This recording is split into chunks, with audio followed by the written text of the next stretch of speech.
E eu queria que você abrisse sua Bíblia em Eclesiastes, no capítulo 12.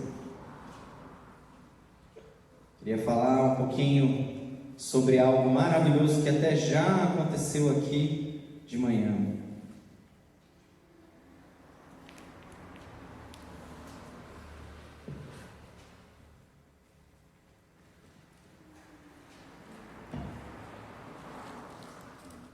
Eclesiastes, no capítulo 12.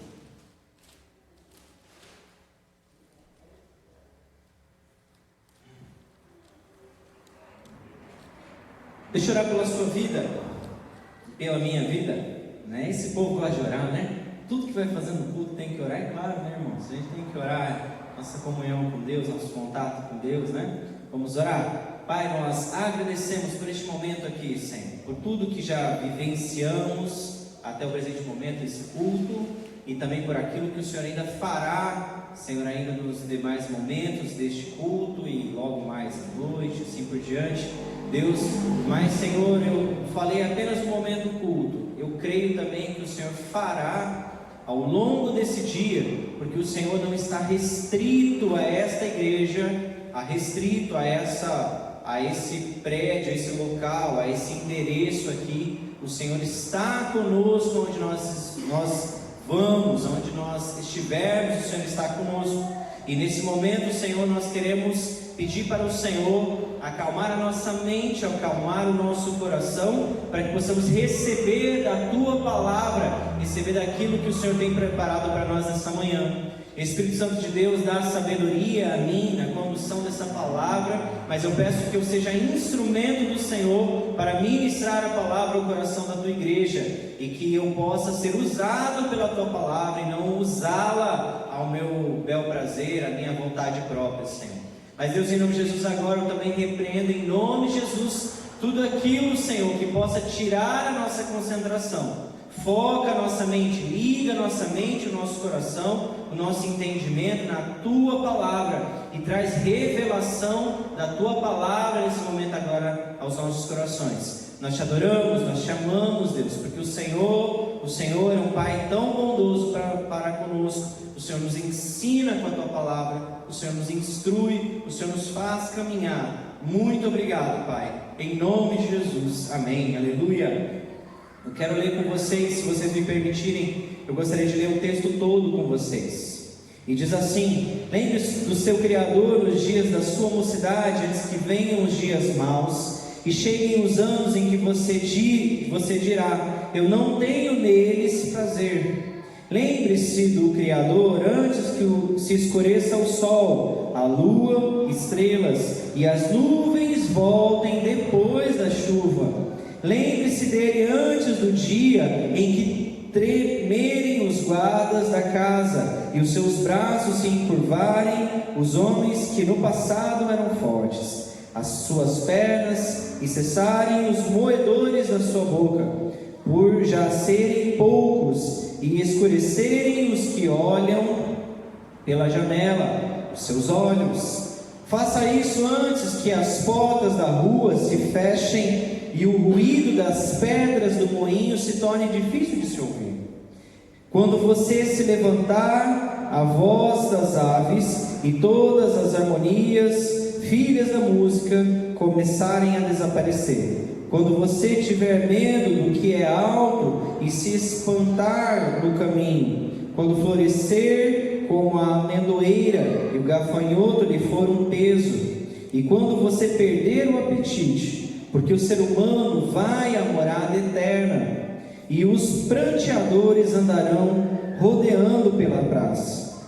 Lembre-se do seu Criador antes que se rompa o fio de prata e se despedace o copo de ouro, e quebre o cântaro junto à fonte, e se desfaça a roda junto ao poço, e o pó volte à terra, de onde veio, o espírito volte a Deus, que o deu. Vaidade, de vaidade, diz o pregador, tudo é vaidade. O pregador, além de sábio, ainda ensinou ao povo conhecimento, e atentando e examinando, compôs muitos provérbios. O pregador procurou achar palavras agradáveis e escrever com retidão as suas palavras de verdade. As palavras dos sábios são como aguilhões.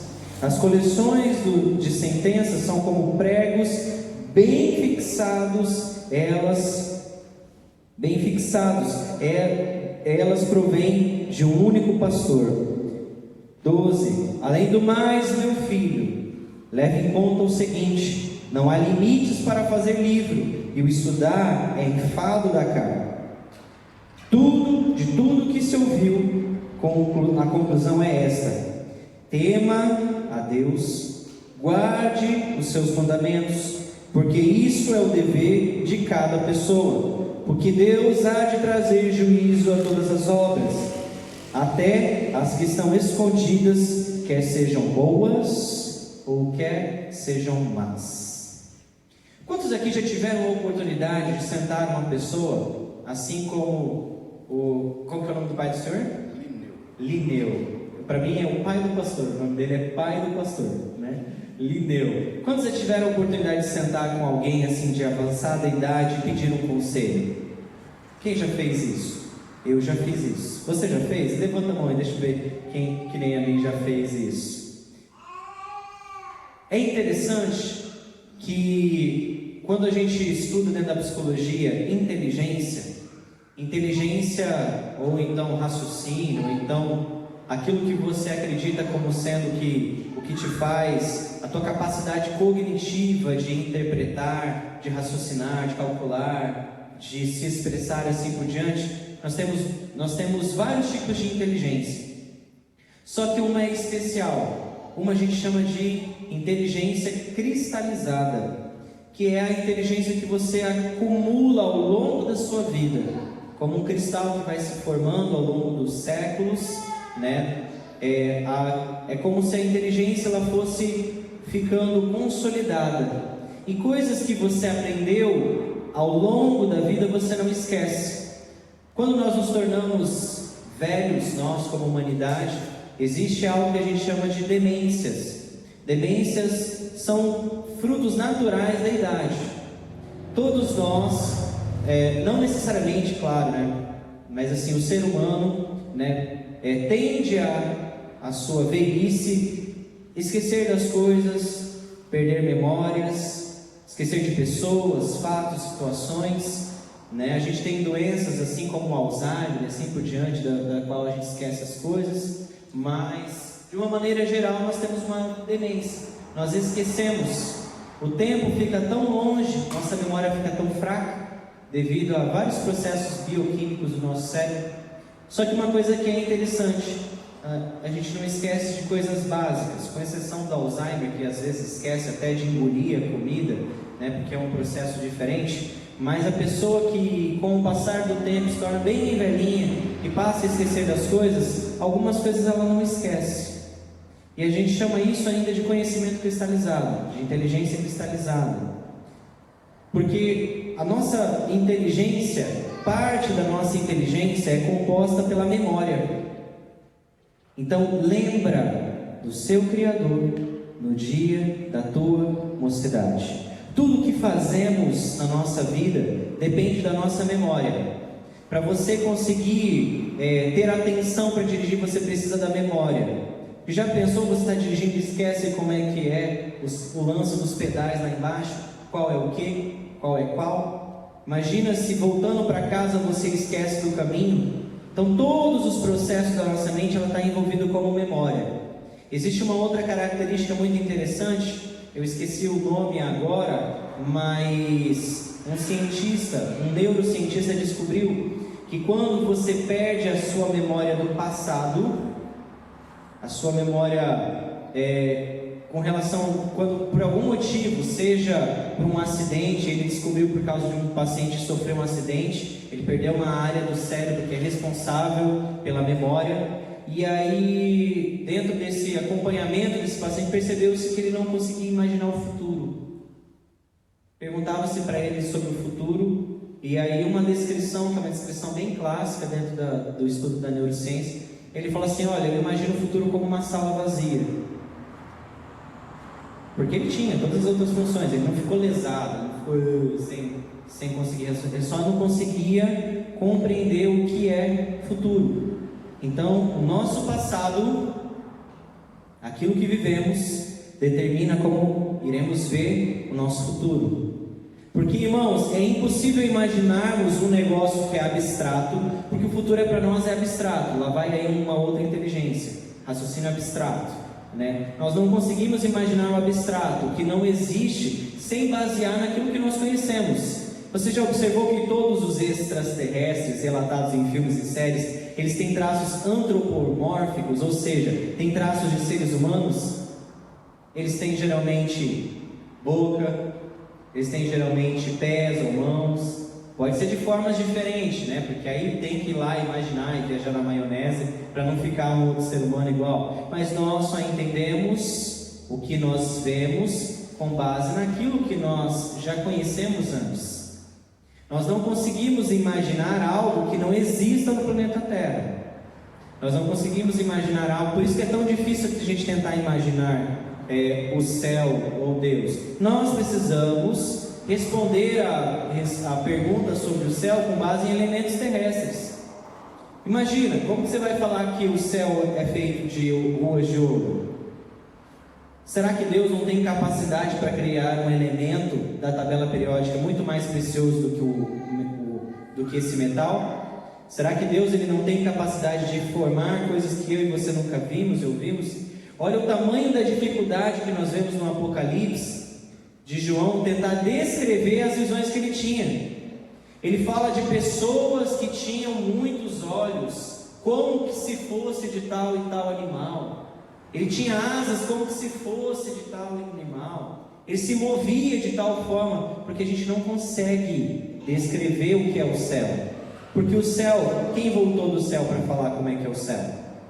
Como podemos aqui tocar e falar como é que é o céu? Mas nós precisávamos de uma linguagem para entender. Então não estou falando que quando o escritor escreveu de determinada forma, usando elementos que nós conhecemos, ele estava querendo mostrar algo, uma alusão, para que nós pudéssemos entender, porque como que ele ia relatar aquilo que ele viu? Então, para que nós possamos pensar no futuro, nós precisamos primeiro fazer uma reflexão, uma análise do nosso passado. E o nosso cérebro ele é fantástico, ele faz isso em milésimos de segundo. Você não precisa pensar como é que volta para casa.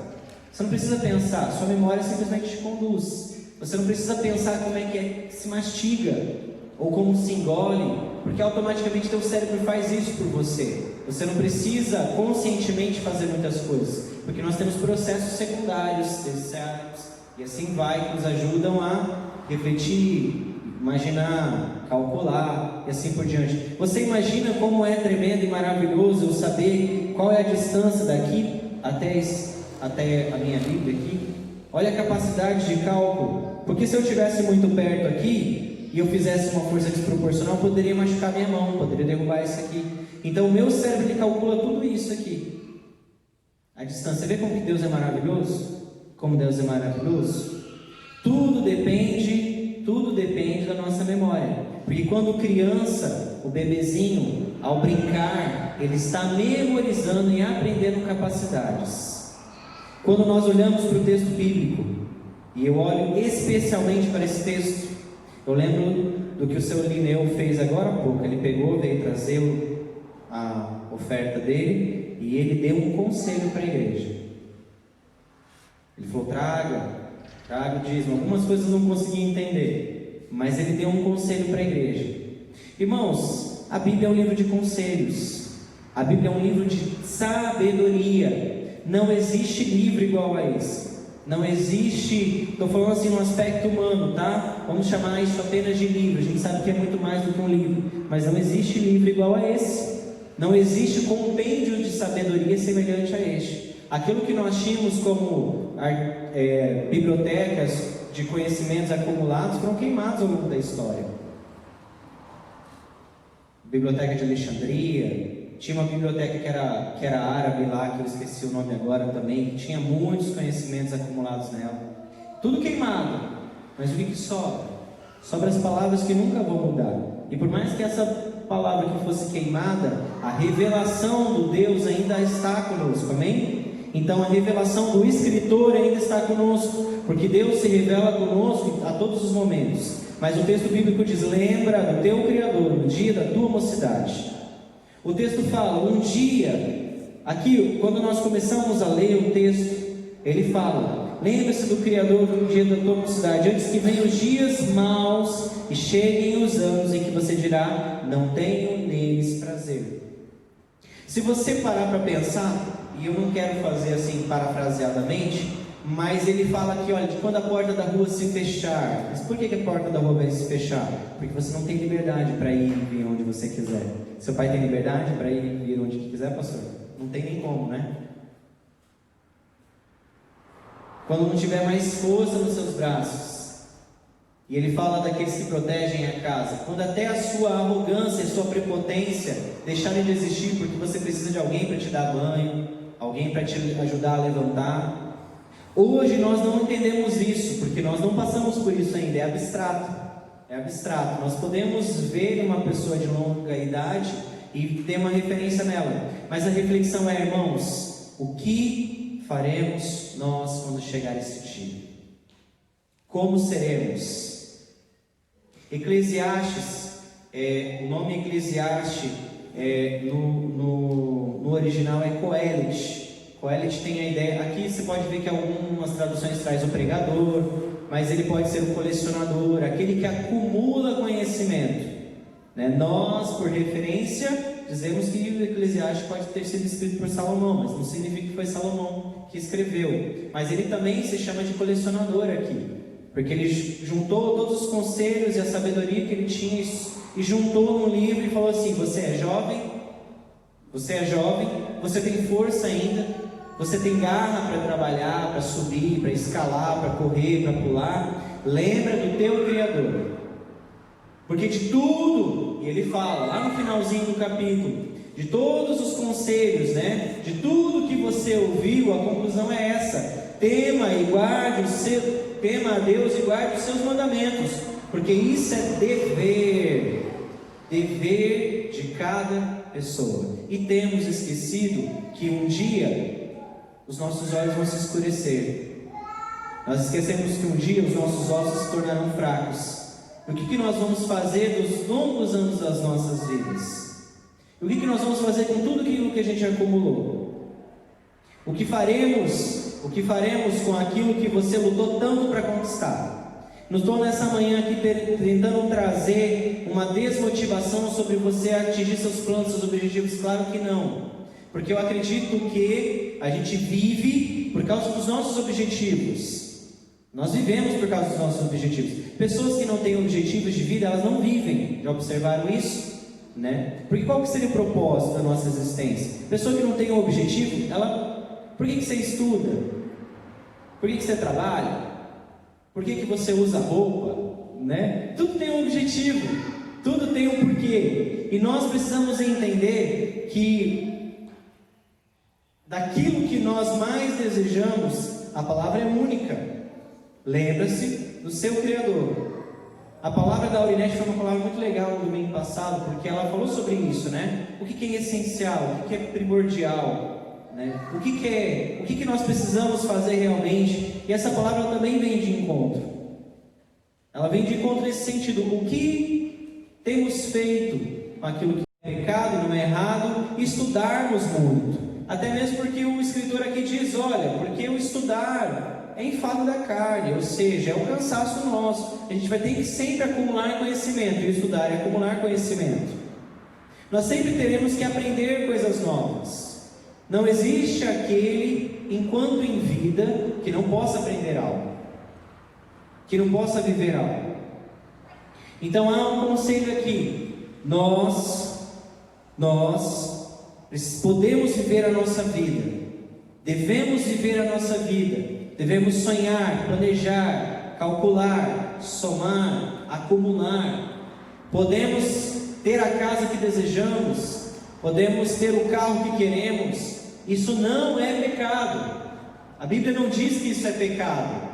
Pelo contrário, né? Se Deus te deu a possibilidade, vai e faz, meu querido. Vai e faz. Só que não esqueça do que é essencial. Conta-se uma história, vou tentar lembrar dessa história direito, né? Mas uma mulher encontrou lá sabe aquela lâmpada do Aladim lá, né?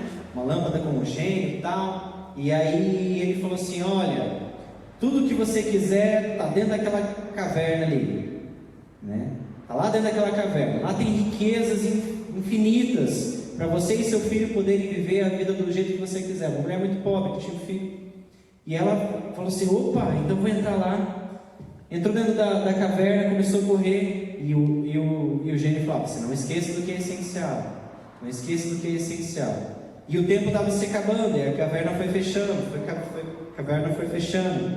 E ela saiu correndo com tudo aquilo que ela podia levar. Só que ela esqueceu uma coisa dentro da caverna: o filho. Porque ela se apressou para pegar os bens, para a riqueza, e ela esqueceu do que era o essencial. Ela fez todo aquele sacrifício por ela e pelo filho dela, né? Porque ela era uma mulher pobre, né? E no final das contas, ela perdeu o filho dela. Então isso é só uma conversinha, só uma história, só uma alusão para nós pensarmos que nós, muitas vezes, eu me imagino sentado na frente de Deus, numa conversa. Sabe quando você senta com um amigo para tomar um café? E ele fala assim: Lucas, eu te dei tanta oportunidade, o que você fez com isso? Você conseguiu aproveitar? Como é que foi a sua vida? Como que você imagina? Claro, a gente tem a Bíblia que nos é o padrão, a referência. Mas, irmãos, como vai ser o final de todas as coisas com você? O que você acha? Eu queria que você abrisse sua Bíblia comigo em Lucas.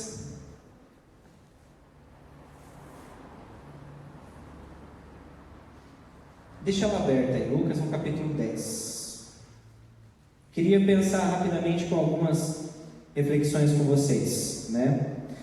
Nós, como seres humanos, temos um problema muito grande, que nós buscamos sempre a nossa autossatisfação, nós buscamos sempre o nosso favorecimento. Não é verdade? Nós queremos sempre o que é melhor, né? Como músico, eu quero que aqui na frente esteja tudo legal. O som, isso, aquilo, né? Ganhamos um ar-condicionado, né? Que aí eu falei: pastor, dá pra gente fechar lá o aquário da bateria para melhorar o som para a igreja, e a gente vai só captar o som da bateria por microfone e tal, e o baterista não ia ficar morrendo de calor lá dentro fechado, porque a gente ia fechar aquilo ali certinho e tal. O pastor falou assim: Lucas, hoje para nós melhor é colocar esse ar-condicionado na sala das crianças, né? Então eu pensei no quê? Na minha vivência, na minha experiência. A experiência é o quê? Como músico. E a experiência do pastor é como igreja. Então ele pensa no bem, mas nós sempre vamos pensar em nos favorecer, não é verdade? Nós sempre vamos buscar o que é melhor para nós. Estou mentindo? Nós sempre queremos o que nos favorece. Existe um conceito também chamado hedonismo. Hedonismo é o prazer, é a busca pela autossatisfação. Todo ser humano é interesseiro. Eu falo para minha esposa que eu amo ela porque eu sou interesseiro, porque ela é meu tesouro. Eu falo que ela é meu tesouro, então eu estou com ela por interesse mesmo, né? Então assim, nós sempre nos relacionamos com as pessoas por interesses próprios. Estou mentindo? Nossa, Lucas, eu não. Eu sou santo. Não, eu não faço isso. Não, mas você gosta de comer o que você gosta de fazer o que você gosta, você imagina as coisas do jeito que você acha que é certo. Então tudo que fazemos é em função de nós mesmos. E é interessante o quanto que uma criança pequena ela é egoísta. Então o egoísmo, vamos dizer assim, nasce com a gente, vem conosco, porque nós queremos a autossatisfação sempre. É necessidade básica, gente, é sobrevivência. Nós queremos saciar os nossos desejos. Nós queremos o tempo todo buscar a satisfação das nossas angústias, das nossas necessidades. Não existe ser humano que não seja assim, né? Isso não é hipocrisia a gente pensar, é hipocrisia a gente pensar que nós vivemos pelo outro, porque nossa vida é para os outros. Não é nada. Vai colocar uma roupa toda colorida em mim, toda diferente, se eu vou gostar. Eu gosto das cores que eu gosto. Eu gosto do sapato que me serve. Eu gosto de fazer o que eu gosto de fazer. E você também é assim. Qual é o pecado nisso? Pecado é quando nós esquecemos do nosso Criador. Pecado é quando nós deixamos as coisas de lado. quando nós esquecemos os conselhos da palavra de Deus. Não é pecado nós queremos a autossatisfação. Pecado é quando nós usamos desse detrimento para passarmos por cima de valores que são valores do reino de Deus.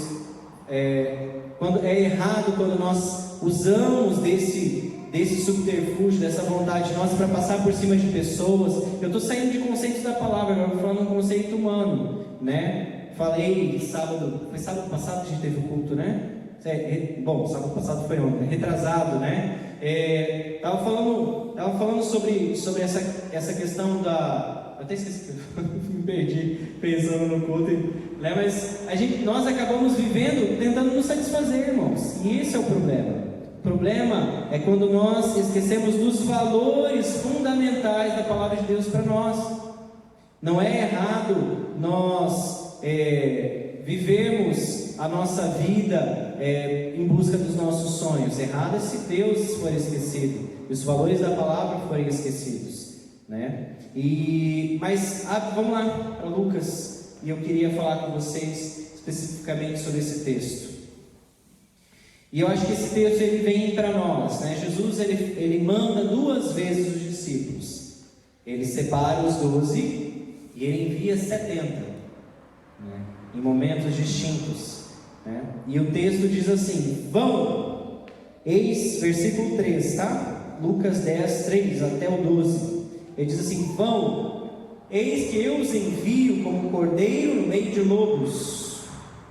Não levem bolsa nem sacola, nem sandálias. Não saúdem ninguém pelo caminho.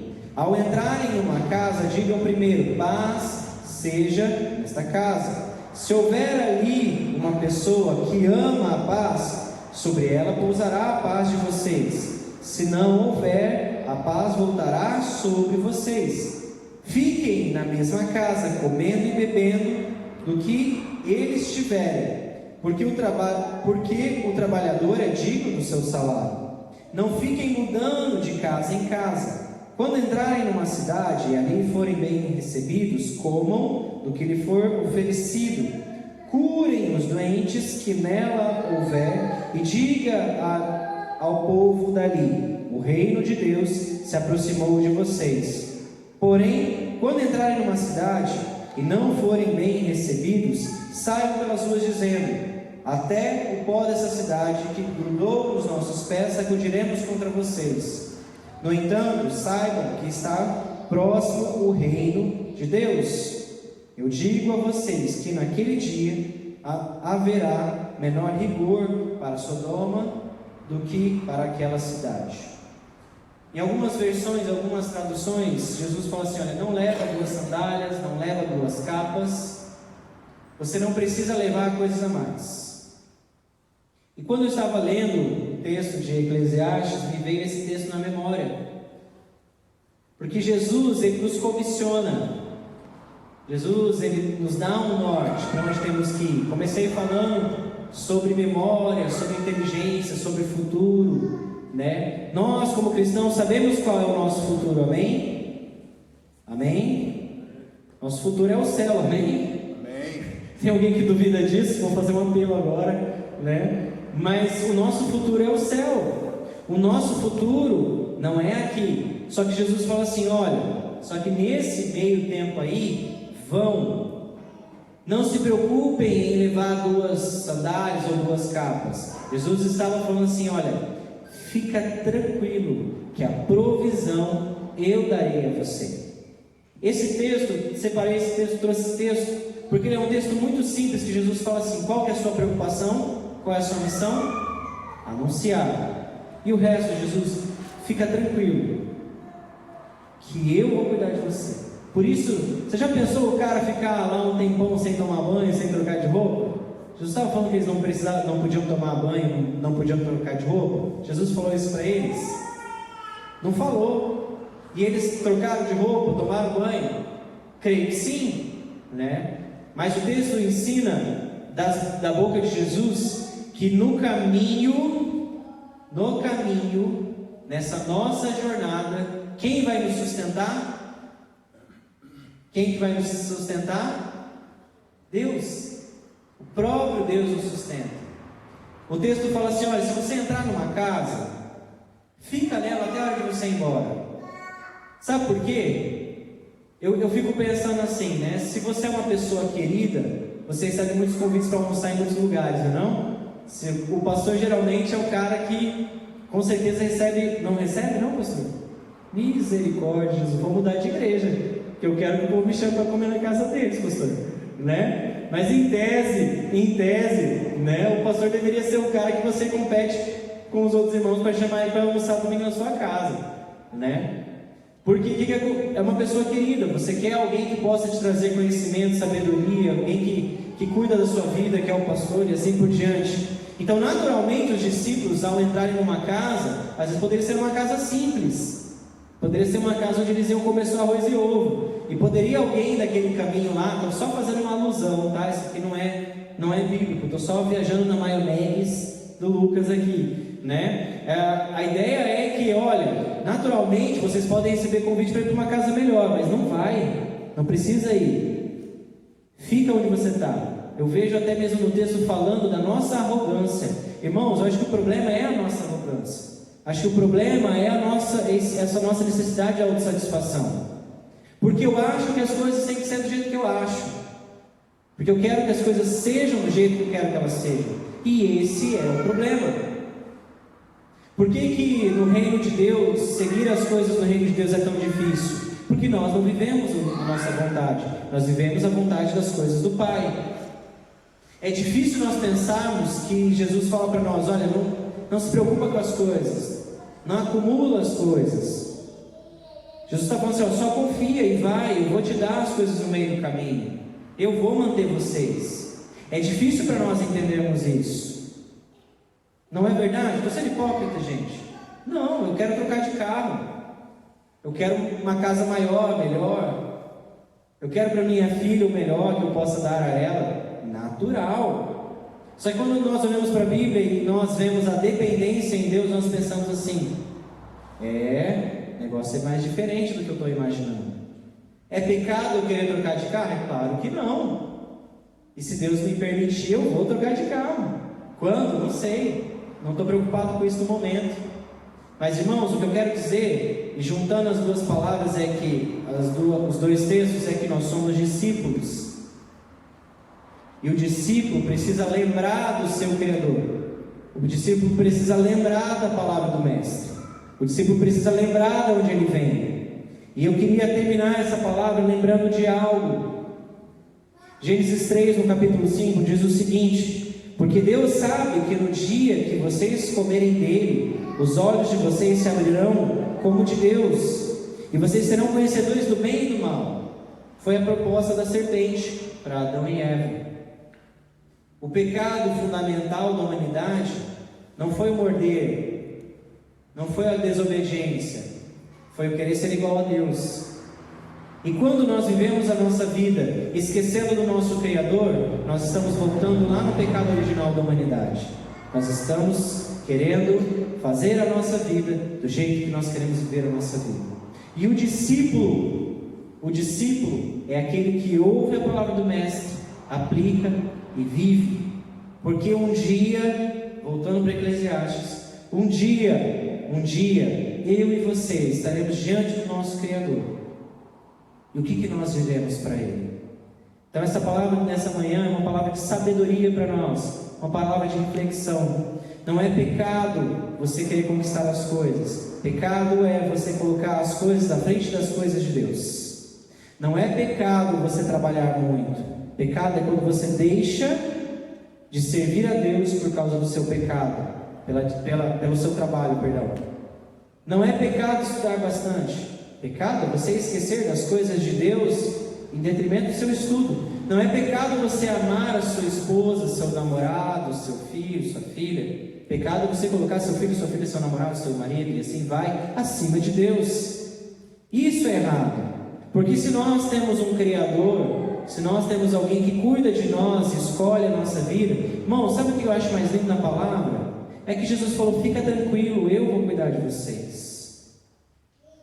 Mateus, no capítulo 6, Jesus, bem clássico, vocês sabem lá, eu acho que todo pregador que tenta falar de ansiedade usa lá o texto de Mateus 6,33, né? Fica tranquilo, né? Não andem ansiosos por coisa alguma. O texto lá vai falar para nós assim: olha, fica tranquilo com o que você vai vestir, com o que você vai comer. Olha para o céu, olha as árvores, as aves, olha para as plantas. Deus cuida delas, Deus não vai cuidar de vocês. Irmãos, nós temos uma promessa. Eu quero dizer para você assim: o modelo do mundo faz com que a gente queira conquistar coisas e perder as nossas vidas correndo atrás das coisas. Mas aonde nós devemos perder a nossa vida? Com as coisas de Deus. Jesus nos convida a nos desconectarmos dessa mentalidade até mesmo que está impregnada na nossa carne, porque eu falei aí do nosso desejo fundamental em atender às nossas necessidades, e nós precisamos fazer um esforço, que é o esforço de nos conectarmos nas palavras de Deus. Nessa manhã a palavra para nós é: volte, vamos retornar, vamos buscar o que é essencial, o que é importante. A historinha da caverna, né? Não perca o essencial, não esqueça o que é importante. E o que é importante, de fato, são as coisas de Deus para nós. O cuidado de Deus para nós, ele é maravilhoso, gente. O cuidado de Deus, ele surpreende a gente. Ontem eu ganhei um presente dos meus pais. Nós ganhamos um monte de piso para colocar na frente de casa lá. E aí a minha mãe me contou a história de como eles compraram o piso.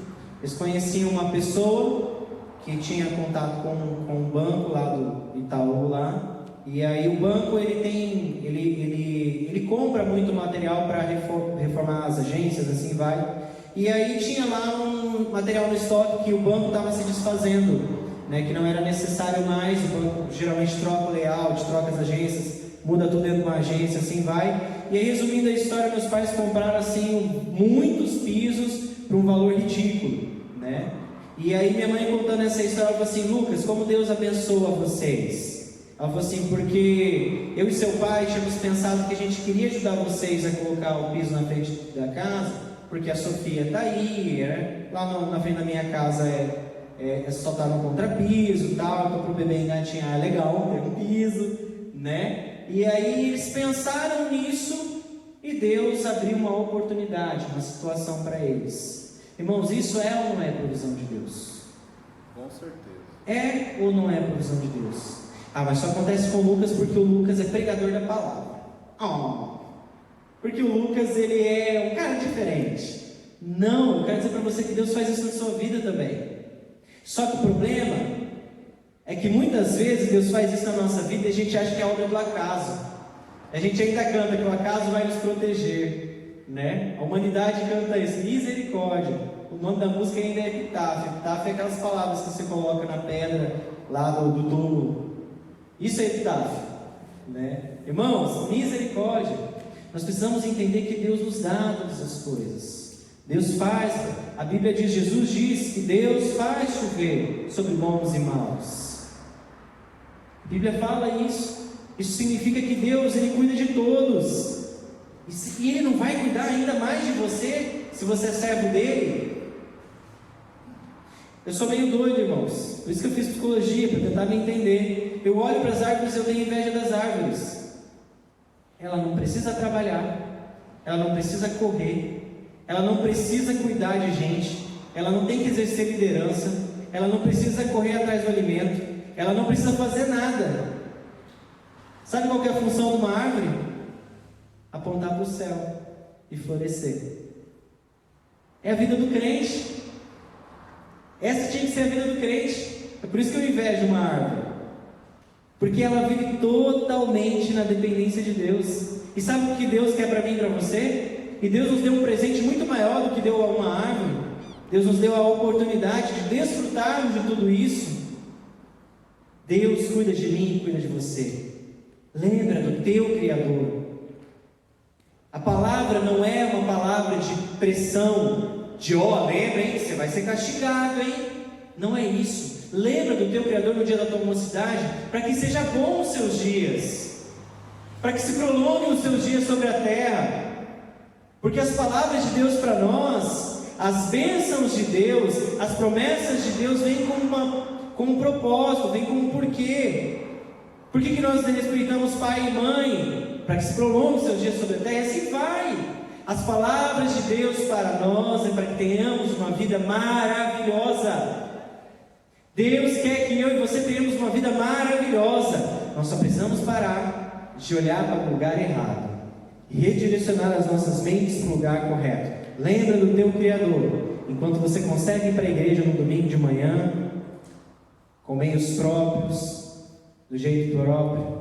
Queridos, é uma palavra até mesmo de reflexão para pararmos de reclamar sobre as coisas. Sabe, a murmuração fez com que o povo morresse no deserto. Murmuração desagrada o coração de Deus. Murmuração nos faz ficar distante dos projetos de Deus. Porque se Deus cuida da sua vida, não reclama porque o teu pneu do carro furou. Não reclama porque bateram no teu carro. Em tudo, dai graças. É o que a palavra fala. Lembra do teu Criador. Lembra do teu Criador a todo tempo. Porque vai chegar o tempo, vai chegar o momento em que talvez os prazeres da vida vão se passar. Só que ainda assim, nós ainda teremos o Criador. Porque o Criador não está só com o jovem. O Criador está conosco em todos os momentos da nossa existência. E quando eu falo existência, estou fugindo do nosso nascimento e da nossa morte. Estou pensando em toda a complexidade do que é a existência. Porque Deus nos chamou a existência. Lembra do teu Criador. Porque ainda que você não tenha forças, ainda que os moedores da sua boca, ou seja, seus dentes, eles faltem, ainda assim Ele vai estar com você. É natural ao longo da vida nós irmos refinando as nossas amizades. Um adolescente tem muitas amizades, uma criança que tem muitas amizades, um jovem tem muitas amizades, mas a gente vai nos tornando velhos e nós vamos refinando as nossas amizades. Nós vamos deixando de perder tempo com amizades que não nos levam para frente. A gente começa a investir mais tempo, até mesmo porque o tempo fica escasso por muitas coisas. Mas tem um amigo que nunca nos deixa, tem uma pessoa que nunca nos abandona, o nosso Criador. Então lembra do teu Criador no dia da tua mocidade. Guarda os princípios dele, viva a vida que o teu Criador quer para você, e assim certamente o teu futuro será de paz e não de mal. Amém? Aleluia!